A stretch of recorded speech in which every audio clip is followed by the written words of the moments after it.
just waiting for interwebs to catch up with us. And bonus, I have lots of people on, so I could get you guys to introducing yourself while I post links.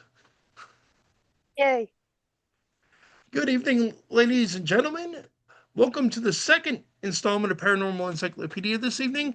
One, as you can see, or we'll see shortly, we have a much larger set of guests. I am going to go ahead and start posting links.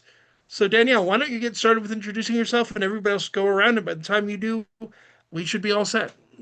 I am Danielle Ackley McPhail, the editor and publisher at eSpec Books and the editor of the Forgotten Lore Steampunk Anthology series. It's a series that we created in conjunction with Telltale Steampunk Festival, which is in Maryland, and this year it will be in Pennsylvania.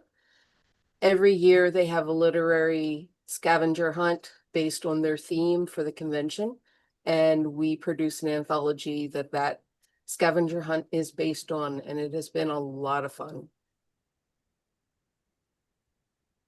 Fantastic. I'm still posting, so who wants to go next? I'll go next. Fine. Hi, I'm Doc Coleman. I write steampunk comedy adventure. My novels, which you see behind me, I have published, but I've been very happy to have been asked by Danny to participate in the Forgotten Lore, and very proud to say that I've been in each book so far and hope to continue it for the foreseeable future.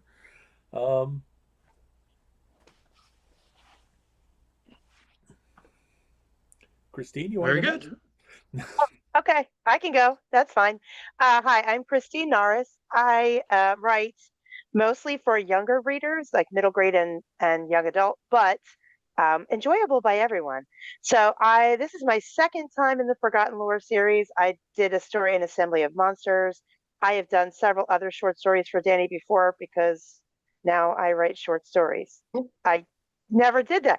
She's like, I don't write short stories. I only write novels, but now I write short stories. I have two steampunk novels with eSpec. Actually, all of my things are now owned by eSpec. So if you want to find the vast majority of things I've written, just go there and look.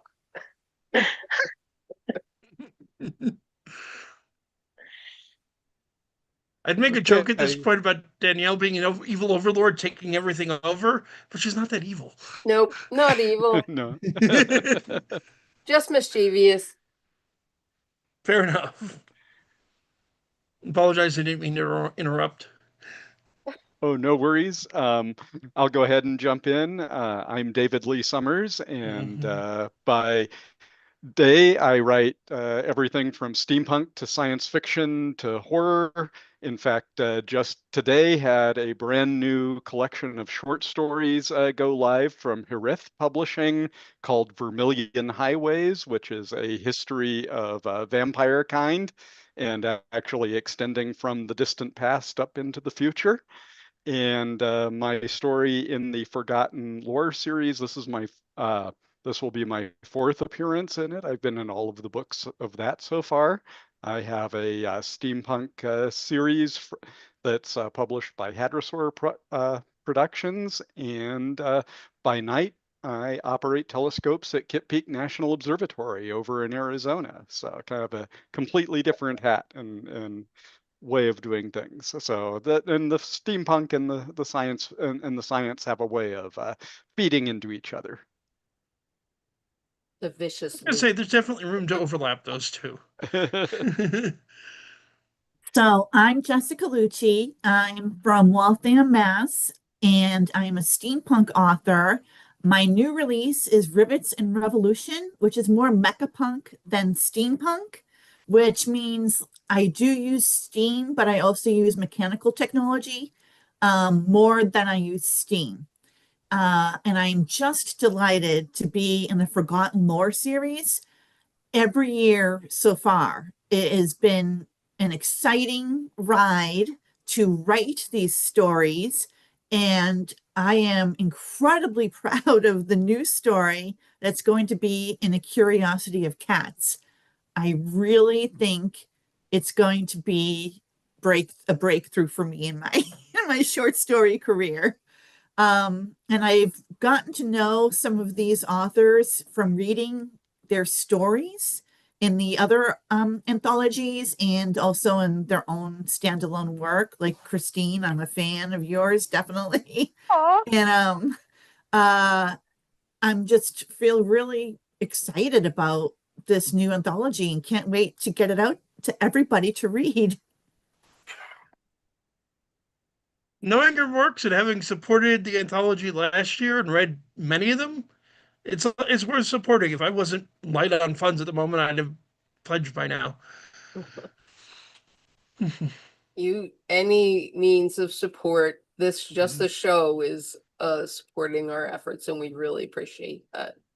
It can be difficult to get our word out there, and with everything that's going on and all the chatter and noise.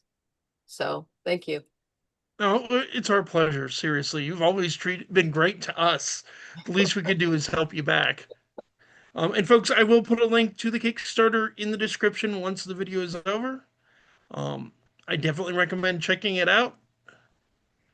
Supporting them if they can. They did a really great collection last year with what's the name of it? Because I'm not going to remember off the top of Last my year head. was an assembly of monsters, and it was steampunk inspired by Bram Stoker and Mary Shelley. And the really cool feather in our cap is that Dacre Stoker wrote the introduction, and he is the great grandnephew of Bram Stoker. And another friend of the show. This year, this one? because we haven't said yet, this year's theme is Lewis Carroll. So Alice in Wonderland and Through the Looking Glass, but there are also a lot more things that he's written. Some of them whimsical, some of them a little edgier, but it's going to make for a very interesting collection. I would think I've done audiobook versions of Allison and of Through the Looking Glass and seen some of the many adaptations. Mm-hmm. I was like, It's Carroll is not an interesting unusual guy. for people to go dark with him. There's Yeah. a very clear trend of that. If nothing else, I remember as a kid finding the Cheshire Cat very creepy. So of course that's what we've leaned into. I'm shocked. Well, we have 2 cat books. What's one more? It's cats. There's always room for one more. Is it the title of the collection for that matter, or Curiosity of Cats? Don't let Mike hear you say that, Doc. He won't let me leave the house again. I say that at the time when I am bereft of cats, but Oh no. we need to fix that this year. So I can't I'm really up to be bereft 3 of cats and myself. Several strays. Because my fiance is at least 2/3 cat, so I'll never be rid of cats unless I get rid of her, and I don't want to do that, so. I fear we're also bereft of cats here, but I do have my grandcat, so we go and visit her periodically. So my kids' cats. Fair enough. I have a grand cat as well. And I'm happy to keep it that way. Hopefully none of your cats are in the habit of, disappearing and leaving just a smile. I have a void kitty, so it's not unusual to see nothing but the eyes. Same. But that's normal because it's a void kitty. It's not the Kevin, I've got a ghost cat problem. I've never actually run into a ghost cat. Ghost dog at least once. oh, we've got a couple of ghost cats, but they don't cause problems. They just come by and visit and check in on us every now and then. Oh no, I take that back. I actually have run into a spirit cat before. Well, it wasn't haunting a house. It was more like a familiar. Yes, I It's think like, I can't say that. when we lost Merlin a number of years ago, I think he haunted us because I kept seeing him out of the corner of my eye long after he was gone. I think he was still seeking attention from all of us. Mm-hmm. We're veering away from the book, but before Yes, I we try are. to pull it back on track, I will comment in my experience, the ghosts of animals we most often see are usually loved pets. Hmm. I'm not sure I entirely agree, but I think there's a point to it. But my mentor had a theory that only animals somebody had truly loved have souls. So that's why that you hear about ghosts of your beloved dog all the time. You don't hear about ghosts of wolves as often. And as a priest friend of mine very aptly pointed out, for God's sakes, could you imagine heaven if every cockroach in history had a soul? Now, Ew, there's a horror story. Well, you know, there are a few with gross. 2 legs that sadly do, but Again, I have a personal fan theory that hell used to be an okay, dungeon basement of heaven, and then they needed somewhere to put the cockroach souls, and now it's hell. Well, it's funny you're talking about dog spirits because in a previous Forgotten Lore, we wrote Sherlock Holmes style stories yeah, with the hounds drive hounds. as a theory, as a theme, and I loved writing that. That was so fun to write a spooky story like that. See, my challenge is finding my stories in all of the books are set in the same universe, my Death Angel universe. Mhm. The main character becomes the angel for Santa Muerte, who is the pagan saint of Mexico, for death. So she kind of straddles that line between the pagan beliefs and the Catholic beliefs. Yeah, she's an So interesting case. and so my challenge is to find something in Aztec or Mayan lore that will actually fit the theme. And I have to tell you, they are not whimsical. I know more European lore than anything else, but I know a smidgen of Aztec Mayan lore, and yeah. Yeah, I've been pretty lucky in being able to bring elements in and having them dovetail. And I'm finding my way. I have to admit, my story is one of the ones that's not done yet. In part because I wait to see what everyone else does, and then I fill in the gaps. Okay. I was But That's in gonna this fair. say, case where also because it's there are elements that kind of echo Lewis Carroll, but making them whimsical is a real challenge, particularly with this literary universe, because she shepherds souls. She's not death the way we envision the personification of death, but she makes sure the ones that haven't gone to Mictlan start their journey. And so it's not particularly a bright and cheery world. she's a psychopomp. She ushers folks to their reward, but she doesn't actually go there. Yes. And well, Somebody beat me to it. Not I yet. was about to say that. Ah, That's fine though.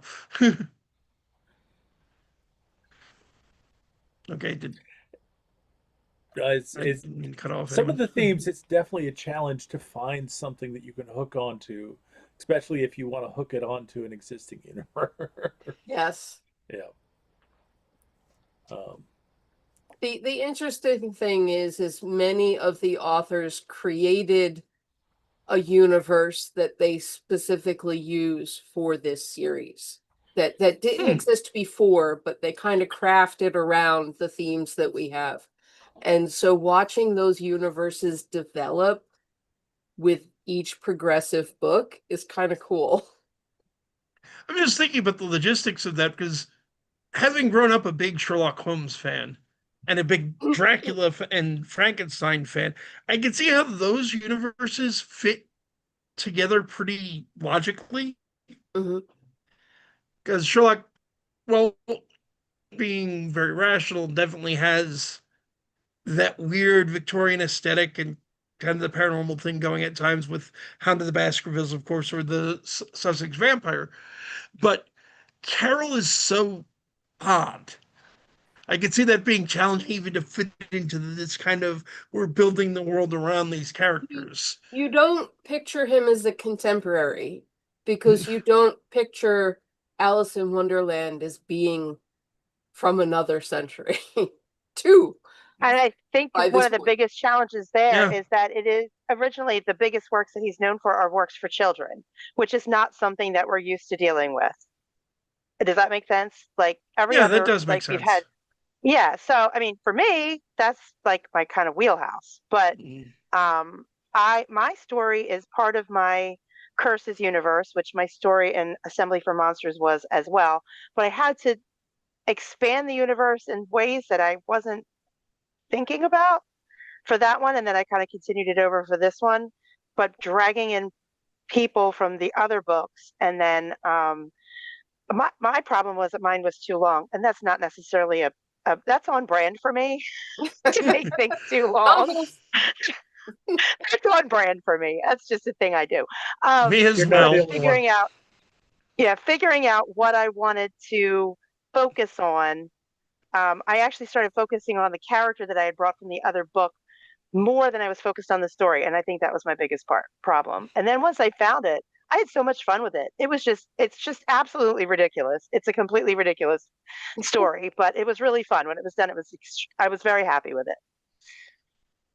Well, it's interesting that you talk about the fact of Carol writing for children. And, the book I picked was a challenging one because it was actually his experiment in writing a story for the whole family. And the way Carol decided to write a story for the whole family was he had these bits about where it's our narrator is talking about current events and talking about what goes on with the prime minister and what's going on in politics of the day. And then he will just out of the middle of a scene go off into fairyland and have these childhood adventures. And his idea was that you would read this and that the adults would be interested in the adult parts and the children would be interested in the childish parts. And it's not really his most successful. There's a reason people don't remember Sylvie and Bruno compared to Alice in Wonderland, but there are still some really fun things that happen in Sylvie and Bruno, and I got to play with that, Yeah. including getting to play with whimsical rhyme and that sort of thing, which was one of the things I really looked forward to in this, was getting to play with some of Carol's rhyme and doing some nonsense with that. My cat's He name is is from after all Sylvia known and for the Bruno. nonsense rhyming. And yeah, I had similar issues with that because my Crackle and Bang universe is, while it's an open universe, the characters very much take the attitude of, everything is science based, that there is no such magic. Magic is only inadequately defined science, and it was interesting to try to find that Carol ludicrousness, the ridiculousness, and have these characters play it absolutely straight. And have it seem, we're not going off into portals into fairyland or anything. We're encountering things in the real world that are like straight out of Lewis Carroll's imagination. So that was a challenge. Well, the standard standby for that kind of thing in sci-fi just comes to mind of alternate dimensions and things like that. I would say the thing that you bring me to mind particularly of it, did any of you guys get into, as I understand it, my understanding of it is not deep enough to really dissect it in his works, but as I understand it, a big influence on Carroll's fiction was the fact he's also actually a mathematician. Yes. And that some of his stuff that people have looked at, people look at parts of Alice in Wonderland and through the looking glass and go, okay, what was he smoking at the time? But actually it has to do with his math. What was that? Non-Euclidean geometry. He had Him and whatever the Lovecraft, huh? caterpillar had. Yes. I mean, and the funny if thing you is, take, I was going to say, if you take both of those Alice works, The first one is based on cards, playing cards, which is a very mathematical thing. And the second one, Through the Looking Glass, is very influenced by chess, which of course is very logical and influenced by math. But also he made it absolutely ridiculous for Alice Liddell, which was who he wrote the stories for in the first place. So yeah, he kind of brings all that together. Interestingly, one of the stories that is in we have two stories that drew on very different types of material that Lewis Carroll wrote. One was about writing letters. It was a treatise he wrote on the importance of writing letters, correspondence to people. And the other one was his protests against vivisection. and believe it or not, the authors actually pulled it off in a very whimsical way. Whimsical So, vivisection. of course, Hildy went a little dark, of course. Not hard to do with the subject matter. Yeah. I have to admit there were two authors that had to go back to the drawing board because they went much darker than everybody else. Okay. And it just wouldn't have fit. They were excellent stories and the authors did a fantastic job. But as an editor, my responsibility is to weave everything together and have it be cohesive. And sometimes you have to make hard choices when that's the case. So I legit had to reject one of the best stories I ever got for a different project, because the level of writing was so much higher than everybody else in the book. He thanked me because he then sold the story like 3 times. It's not exultingly an insult to say your writing is just too good for this. Yeah. Well, it's not that the other authors had bad writing. It's just that sometimes you, as an author, you hit the right stride with something and the work comes out absolutely stellar. And the other stories might be equally good for those authors, but in comparison, they would have suffered. And that wouldn't have been fair to the reader or to the other authors. So, I can understand that. In this case, they were nice enough to go back to the drawing board for me. Fortunately, they were both dependable authors that I knew turned things around very quickly. So I wasn't too concerned about asking them if they were willing. See, that would be my problem trying to write for a collection like this is there are plenty of places I can come up with short stories for Lewis Carroll spinoffs, but they're all going to go dark really fast. Because either I'm going to lean into the paranormal aspect, or I'm going to lean into the fact I can see comparisons to cosmic horror. Yeah, we didn't mind. We didn't mind a little dark, but these were deep in the dark end. Yeah. Probably not as dark as the last book. Oh no. See, I love Bernie Moyes, and he's a phenomenal author, and I have the honest distinction of being able to say that I discovered him. And it is brilliant the way that his mind works. Every thing that he approaches in a writing standpoint is a challenge to himself. Mm-hmm. And so he is always pushing the boundaries, and attempting things with stories that go beyond just entertaining someone. Yeah. And he really rose to the challenge this time. I think he has a thing for Alice, because this isn't his first Wonderland-based story that I've read that totally took it out there. But his work often has a dark edge to it, and this was particularly dark. When you said it, I just knew it was Bernie. I knew it was. We're actually going to use it as one of the bonus stories. Oh, nice. The hardcover edition, which is why I'm glad we do that, because something that I can't use for the book itself, I can totally get away with as a bonus content. That's something that we're doing different this time, particularly because we went with the hardcover right off the bat instead of making it a stretch goal. I mean, this is the Oh, fourth book. nice.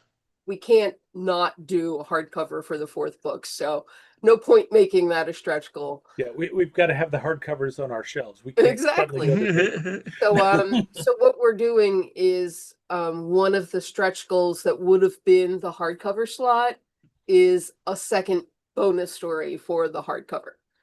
Cool. That would be neat. And it lets me Yeah, I'm gonna have to pick this up when it comes out. Yes, you are. No.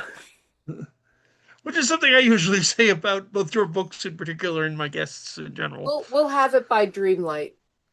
Dreamation, you mean? Dexlight. Okay, I'll be at Dexlight as well, so I can pick it up then. Yeah. Though sadly, since don't think I'm going to be making the steampunk, I won't be running into everybody like I did last year. Oh. Oh, Which is where in Pennsylvania is it being held? It's being held in York. It's right by Harrisburg. Oh no, I know where York is. Actually almost went to school there. But It's like, that was wait, for the benefit for people that don't know where York is. Yeah, fair enough. But that's like maybe we could. I have family in Pennsylvania that's close enough that maybe we could swing out there for a day. Try. I have to all the viewers out there, the Telltale Steampunk. This is only its fourth year, but it is an amazing show. Very well run. Very different from other steampunk shows that I've been to. We really enjoy it a lot, and it's very literary focused, which as an author is great. There are a lot of steampunk shows. They're not all a literary bend. So when you find one, you frequent it. You have to support it. Yeah, it's a lot of the steampunk festivals are absolutely fantastic maker fests. Yes. But they kind of forget about the authors, and some of them kind of treat authors as second-class citizens. But That's not right. my I've approach always to been treated that, very well by my fellow Oh, steampunks, just no. saying. Yeah. the steampunks do well, but the authors don't necessarily get the same placement as the makers and the vendors. But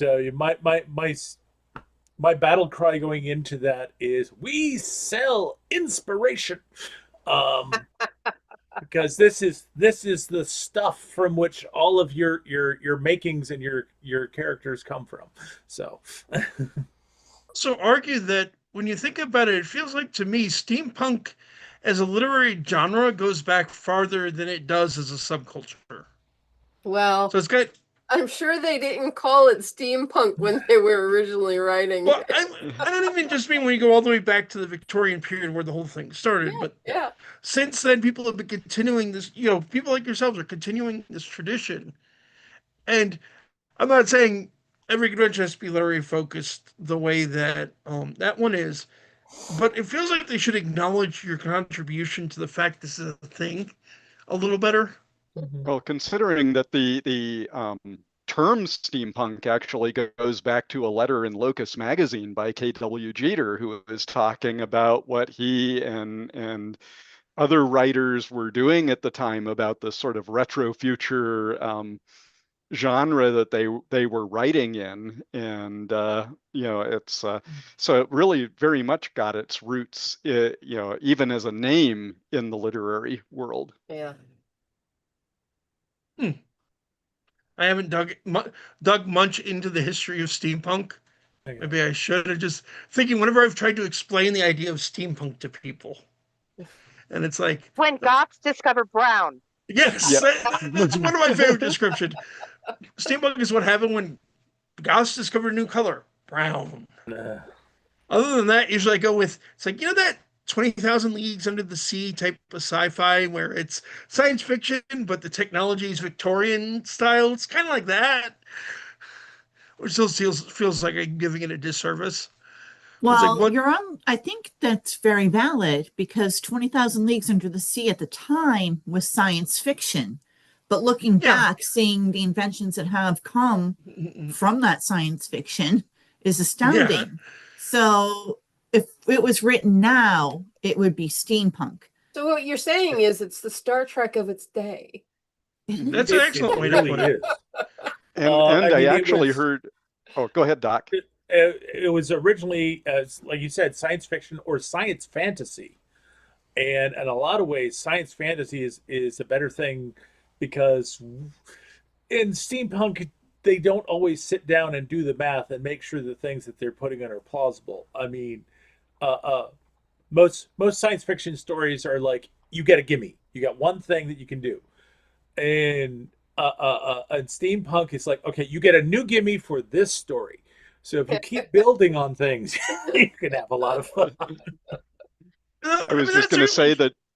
Oh, I was just going to say No, go real ahead. quick that I've once heard it described that Verne's 20,000 Leagues Under the Sea is science fiction. Mhm. Disney's 20,000 Leagues Under the Sea in the 50s, which is somewhat rewritten, is steampunk. That makes sense. But again, just linking on to something that most people have heard of, at least. Because I could say, have you ever seen Wild Wild West? That's not the best example, but that is steampunk. Oh, That's definitely. one of my favorite examples. That and the movie Chitty Chitty Bang Bang. Mhm. I love which that I have movie. not seen. Oh, you should see it. Written by Roald Dahl. Yes, I know Yes. that. It was meant to be James Bond for his kid, basically. Interesting. But the screenplay was written by Roald Dahl. Yep. Wasn't it based on one of his books, or Yeah, it No, No, was it's his Ian not. Chitty Chitty Or no, Bang you're Bang right. was Ian Fleming. Yeah, But the Oh. you're right. screenplay No, was written by it was- Roald Dahl. You're right. You're right. that's So an the interesting character is by Ian combination. Fleming. Yeah. Never argue with a librarian. But yes, They the have novel references. by Ian Fleming was very much has all of these James yeah. Bond callbacks in it and such. It's just really kind of a hoot to read. I'll have to keep that in mind. And yes, I should probably go and watch the movie at some point. I'm sure it's on streaming somewhere. It's long. Which- Very long movie. Mm. hmm And Abney Park, one of When I the was- premier steampunk bands, does a really great cover of the theme song. Really? Hmm. I have not Fun. kept up on their stuff. Now I have to look up some Abney Park. Uh-huh. Oh yeah, I haven't listened to Abney Park in a little while. We didn't really talk about. I mean, we have our. We talked about our stories. We talked about the festival, but the way they go together is through the cats. I don't think we mentioned that. So every one of these anthologies has a focus, like an element that every story has to have. So the first one, and I wasn't in the first one, was the crows, and then the second one was the hounds, and the last time we did the what was it? Was it the Because monsters? but it didn't all have to be Monsters. the same monster because Didn't all have to be the same monster, but it all had to be a monster. So this time it's cats. So as I said briefly to David, the cat that I have in my name, and I won't tell you what it is, but the name comes from the story that he was doing, Sylvie and Bruno. I had to find a new name. So I thought that was really fun. Maybe tell us Hmm. about your cats. See, there's a question every cat owner I know likes. Tell us about your cats. Tell us about your cats. at least half the authors used the name Dinah. Oh, mine's not a Which is cat. Alice's cat. That's in, why at I least like in the Alice. Alice's with it. cat. It's so appropriate. It was the low-hanging fruit. And It really was. So I guess that's an obvious fun question.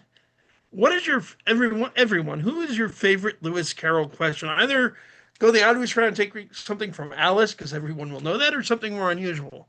With ideally one that shows up in your story to help promote, but not if not absolutely required. Well, I like Jabberwocky just because it's so much fun to say. Yeah. and it's the only poem that I remember any of the words to. so the question Gosh. is, what is our favorite Lewis Carroll work or Character. character? Favorite Lewis character. Well, my favorite has actually always been the White Knight. um, because this and the quote that really got it for me was that he got on his horse and he rode off in all directions. That he took this character that was seemed perfectly reasonable at first, but there are all these subtle little things around him that made him ridiculous, because it's like, what does the White Knight have on his horse? He's got everything, absolutely everything. He didn't want to be without anything, so he brought it all. I cursed you for picking him because he's the Yeah. inventor of useless things. Exactly. And I could have done so much with that. I've horse carries always everything. liked the character of the caterpillar because the caterpillar is just very philosophical, kind of like a beatnik. Speaking of And- cats, Oh And my a gosh, I pothead. see you all kind of coming in and out Disappearing like a Cheshire cat. cat. It's being a Cheshire cat, yes. What a riot. What's your cat's name? her legal name is Spot, but she just gets called Sweetie. She's our Aww. office manager. I am sort of amused that, oh wait, all of a sudden there's a cat.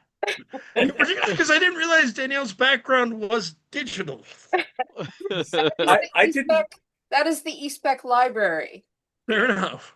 Well, I didn't realize it was Grown digital. beyond until that she got now, up. but Whenever I tried to do that with mine, I tried to use the picture I took of Ponari Citadel in Romania, and it doesn't work nearly as well as yours seems to. It's probably because I'm a terrible lights off. photographer. I'm not good at taking photographs of living things everybody else can see, as it were, being a ghost hunter. So that might also be the problem. I'm used to trying to take pictures of the ghosts. Wrong But spectrum. it was. I'm sorry. Well, Wrong I spectrum. mean, my favorite character's kind of always been the Cheshire Cat, just because of the "I'm mad, you're mad, we're all mad here. How do you know I'm mad?" said Alice. Well, you must be mad, because otherwise you wouldn't have come here. And it's just that wordplay in Carol that I've always loved, and that was one reason to kind of explore the rhyme. And in my case, I actually use the character I loved that I discovered in Sylvie and Bruno is the Mad Gardener. And the Mad Gardener is the character who rhymes in that book. And so I played on the whole thing and brought more verses into the Mad Gardener's rhyme for my story. Fantastic. I can't pick one. I don't know. I mean, There are a lot. as I said, yeah, I'm a children's librarian. I also own an annotated Alice, like Oh, a wow. very old copy of the annotated Alice. It's probably 3 inches thick. So I spent a lot of time with those. Not to be ridiculous, but I picked the red and white queens for my story. I really like them. The Queen of Hearts has her own, like, I can't say that she's my favorite, but she's just so fascinating. Her motivation for everything is just like, what is wrong with you? Right? There's so many good ones. The White Rabbit is probably one of my favorites, though, I would have to say, because he just kind of pops up here and there, and absolutely needs medication, and is always has time blindness apparently also. So there's a lot going on. So I would have to say the White Rabbit is probably one of my favorites. So here's one of the funny things, going back to my Aztec mythology dilemma here, Mhm. is they have the 400 drunken rabbits as gods. Oh, God. Oh, They're gods, all in late. fact. For very important dates. So now I just have to figure out how to transition that. Well, it started all out went as to a the white tea rabbit, party. and he bred like a rabbit. See, Keith snagged the tea party. No, we did. We did. So are they 400 rabbits who are individually gods, or are they as Yeah. a collective 400 rabbits that are a god? There are 400 400 rabbits in a rabbits trench that are coat. collectively they're individual rabbits. Okay. Or they're 400 rabbits in a trench coat making one god. See, I could have fun with that. It's like you're trying to have a conversation, and it's like it's always the rabbit will say a word and hop away, and another one will hop up and say the next word. You could have such confusing fun with that. I will say, on a similar vein, I have played one of the strangest tabletop RPGs I've ever seen, but it's a lot of fun, where you literally play 3 animals in a trench coat. And each one, each person chooses what type of animal they are, and then you have to determine who's on top, in the middle, and the bottom, and depending on where you are in the pecking order, unless you make it's the one on top that gets to do the talking, the one on the bottom decides where you're going, and the grabbing is the one in the middle, and it's a very surreal but a lot of fun. I wish I could remember the name of it. No, that does sound like a lot of fun. Now, the funny thing that I, in trying to research what I could bring in, there are so many elements of Lewis Carroll that actually appear in Aztec mythology. Like, they believe that there was a crocodile god that was torn apart to create the heavens and the earths, and he's still there. And he has mouths everywhere, and he has to be appeased or else there'll be earthquakes. So they sacrifice to the crocodile god. And I just keep going back to the crocodile verse in Alice in Wonderland. And Sacrifice tea cakes. The more pleasant version of the crocodile god. Yeah. and the mushrooms and all that. I have plenty of content to work with. It's just wrestling it together into a cohesive story. And keeping it under 5,000 words. And keeping the right tone for the particular anthology. Because like you say, you could go really dark with Lewis Carroll. I mean, I know I slightly know Raven Gregory, who does the Zenoscope retellings of Alice for the comic world, and those are really quite dark. He talks about just kind of finding the really dark roots of all of that and exploring that in his writing. And it's like, yep, that wasn't quite where I wanted to go with this. It's not a giant leap, especially because there's such a fairyland element to Alice in Wonderland and Through the Looking Glass. It's like, yeah, go back to pre-Victorian fairy tales. It's not hard to turn it dark. Oh, yeah. The funny thing is there's a town in Mexico where the mayor actually marries a crocodile like once a year to ensure that the area has good luck. It's one of the little Cayman ones. Okay. And they have this big party all day. They just go around town with the crocodile and with like a burro with drinks on the back of the burro. And they just have a party all day. I love that. Let's do it here. Yeah, really. Yeah, I'm down. Sounds fun. I'm ready to do anything at this point. Danielle, we're both in New Jersey. There's got to be this state is liberal enough. There has to be a town that would go for it. Or one enough. Yeah. I would think in New Jersey you would have a shortage of crocodiles, but maybe that's my mistake. We just make Or a side go trip to New York to get them and out of the take sewers. one out of the subway. Ah, okay. There you go. Let's see. Have you been here? I mean, we got everything. And again, we'll just take a side trip to New York, get them out of the sewers. Or I'll get my dad to ship one out because he's in Florida this time of year. There we go. Bring it with Dad, us. I need a crocodile. That'd be an interesting conversation. Sorry, son, can't help. Maybe. All we got is alligators. No, they do have crocodiles down here. They're not as big as like some of the ones you'll find in Louisiana, let alone go to Africa, but there are crocodiles in Florida. They can stay there. Yeah. Okay, so we have to find a locally appropriate, really strange thing to marry a mayor to for the day. Locally sourced crocodile. Wait, is the Jersey Devil single? We don't know. Maybe he has 13 wives. I have some contacts I need to reach out to, and we can ask them because people that are into the Jersey Devil folklore thing. But hey, his mom had 13 kids, so they probably might run in the family and have a lot of kids, which requires at least one wife.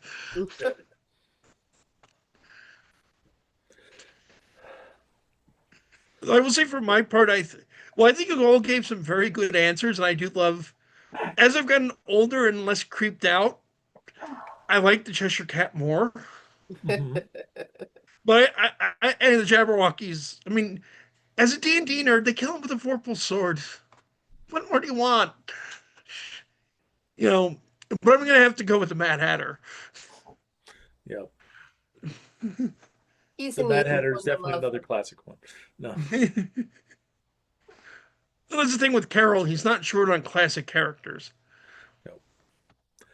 But it just kind of makes me worried about Victorian times. It's like, why is this like everyone is insane? Opium. Yeah. Yeah, I okay. think it all Opium. goes back to That my makes friend the sense. caterpillar. Mercury. Absinthe and opium. That's Well, I think that's why I think the caterpillar is such an important symbol, because opium was a crisis during the Victorian era, as it is Yep. now.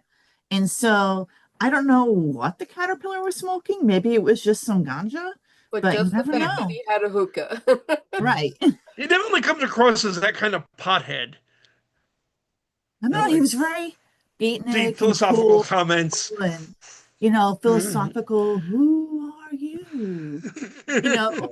Like, Maybe come we on, know you have different to know for potheads. It doesn't yourself sound who that you far are, off. Alice. and he's always asking her to eat stuff, so maybe he's got the munchies. Yeah, munchies. There you go. Well, and when the hookah runs out, there's the mushroom.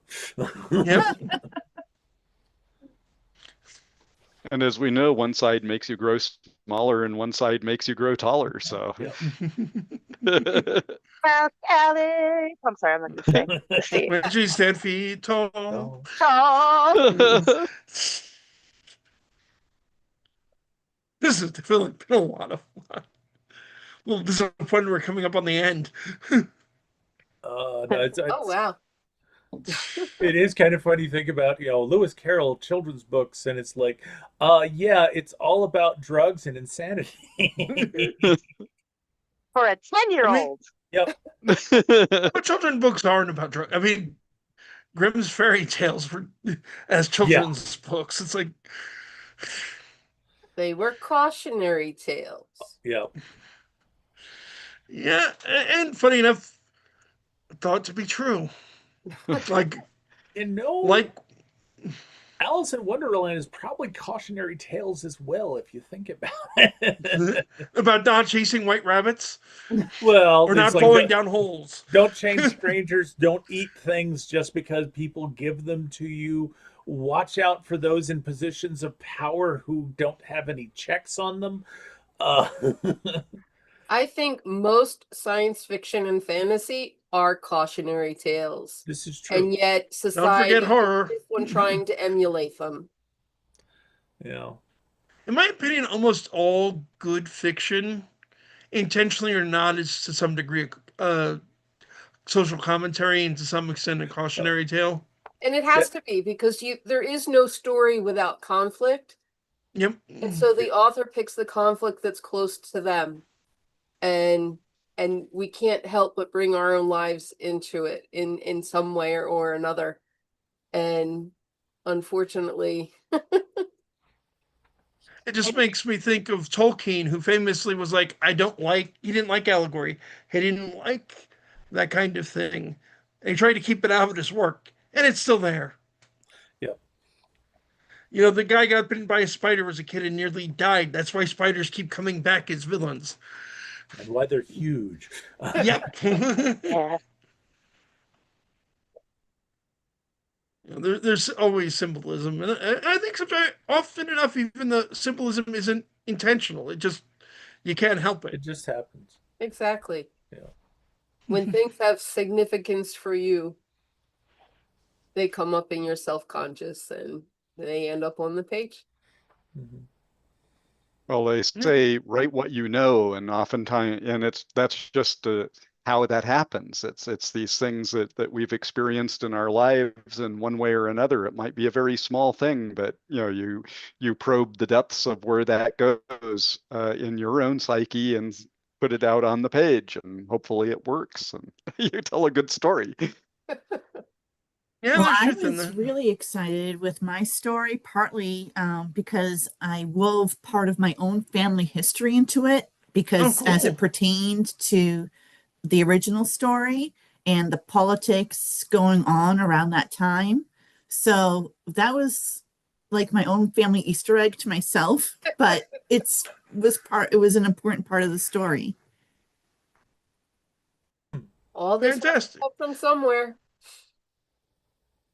Which does lead me to the obvious question, because regrettably, we are coming to the end of 9 o'clock, and while usually I'm happy to go a little longer, I think tonight, given this is coming to just about 2 hours on air, Mm. my voice is going to need a rest. But Danielle, for a minute, and before you start, let me finish the thought. Danielle, take a minute to plug the Kickstarter in particular. Everyone else, obviously, plugging the Kickstarter is good. If you have anything else out now or coming out soon, feel free to do so. Okay, so right now we are running A Curiosity of Cats on Kickstarter. We have 8 days left, and we have unlocked 7 stretch goals, which we're excited about, and 2 bonuses.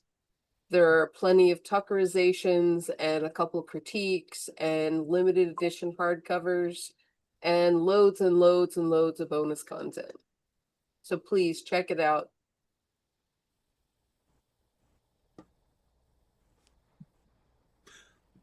Okay. Somebody's got to go. I might as well go Yeah. next. So obviously, definitely want to support the Kickstarter. As far as my stuff, Perils of Prague's been out for a while, but last year I released Kindred of Kali, the second book in the Adventures of Crackle and Bang. That is set in India and deals with a basically a kidnapping at a garden party, and lots of intrigue involved in there. Currently uh, gearing up to do an audiobook version of Perils, which hopefully will be out later this year. Fingers crossed. And I'm also working on the third book in the series. I've already got the first draft written. I need to come back to it, and that will be The Rage of Ragnarok, which has my favorite tagline of the whole series. It involves fighting Viking sky pirates over Southeast Asia.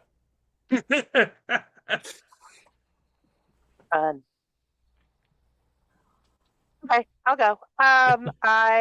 We're excited, super excited for Curiosity of Cats. Can't wait for the Telltale Steampunk Festival. Hope you all get to come. It's really, really fun.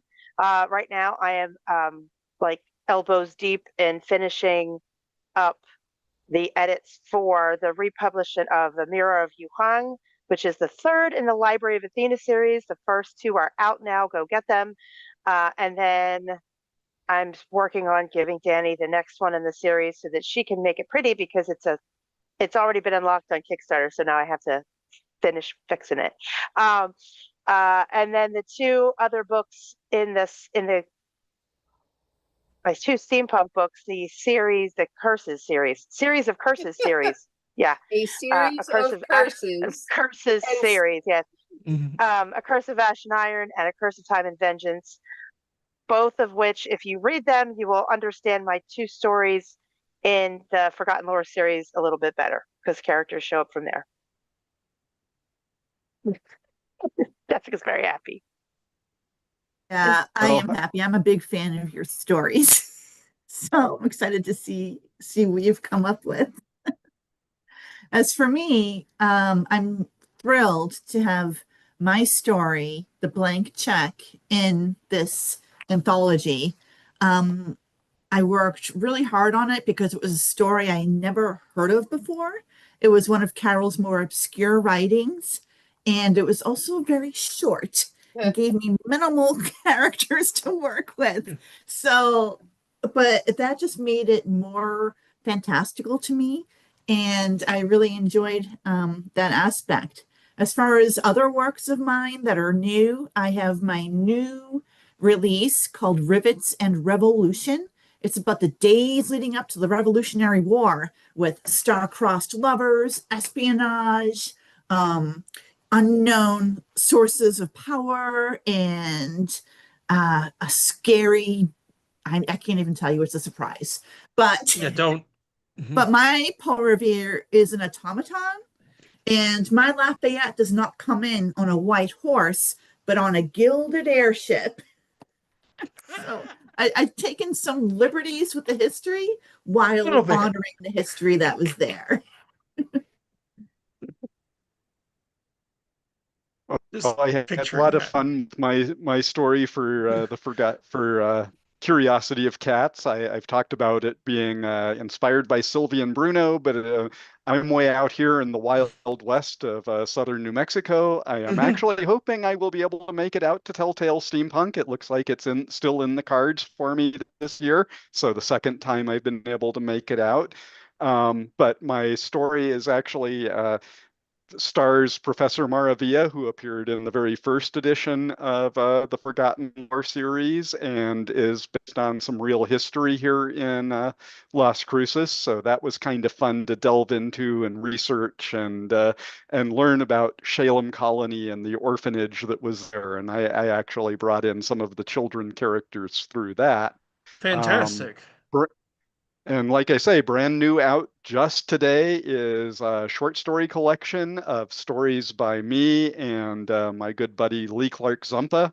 And we have 40 short stories exploring the vampire kind from ancient times all the way into the near future. A lot of short stuff, a lot of humor in the book. So it's just out, just arrived. I just saw it drop on Amazon, so we're go check it out. Yeah, definitely something up Brian and I's alley, since Brian's our vampire guy. Did